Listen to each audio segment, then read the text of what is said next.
शहर के classic bakery से लेकर कोटमुड़ी चौक तक जाने वाले मेन रोड के किनारे खोदे गए नाले का काम गुज़श्ता 2 माह से मुकम्मल नहीं हो रहा। नाले का गंदा पानी रोड पर मौजूद होने के बायस शहरियों को मुख्तलिफ परेशानियों का सामना करना पड़ रहा है। सर सब का पहिरियां तो ॾिसो हीअ हिकु मेन रोड आहे जेके शहर जे आमद रफ़्त सां तमामु मसरूफ़ तरीन रोड आहे ऐं हर ईंदड़ माण्हू खे हितां अचण वञण मसइलो आहे। जेको मेन नालो हिनमहिल खुलियल आहे तव्हां ॾिसो त हीअ हिकु ठेकेदार जी संगीन गफ़लत असां हिनखे चई सघूं था, छाकाणि त हिन में को नंढो ॿार बि किरी सघे थो ऐं जानी नुक़सान बि थी सघे थो ऐं शहरनि खे अचण वञण में और नालो सदाईं तव्हां हितां ॾिसंदव न ओवरफ्लो थो थिए, जंहिंमें रोड जे मथां पाणी गंद किचिरो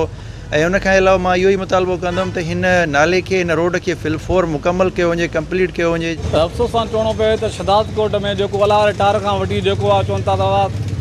बाईपास ते तारिक फावड़ पंप ते जेको आहे त ठहंदो जेको आहे मेन रोड, पर अफ़सोस सां चवणो थो पए त 2-3 साल थी विया रुगो ॻाल्हियूं हलनि थियूं। हाणे रुगो थोरो अलाह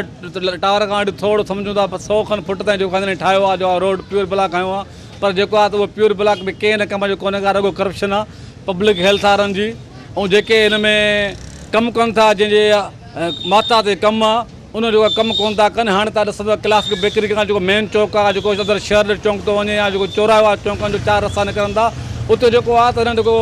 नाली जो पाणी आहे जेको हिन गटर सिस्टम ठाहियो आहे उते ॾाढी तकलीफ़ लॻी पई आहे। माण्हू पाणी जेको आहे किनो रोड ते अची वियो आहे। करोड़ों रुपए की लागत से तैयार होने वाले नाले के हवाले से शहरियों का वशनी से गुफ्तगू करते हुए मजीद कहना था कि इमरजेंसी की सूरत में इस अहम रोड से गुजरते हुए गाड़ियों के फंसने के वाक़यात, जबकि दूसरी जानिब स्कूल के बच्चों को भी आने जाने में शदीद तकालीफ का सामना है। कैमरा टीम के साथ गुलाम अली ब्रावई, वश टीवी, शहदाद कोट।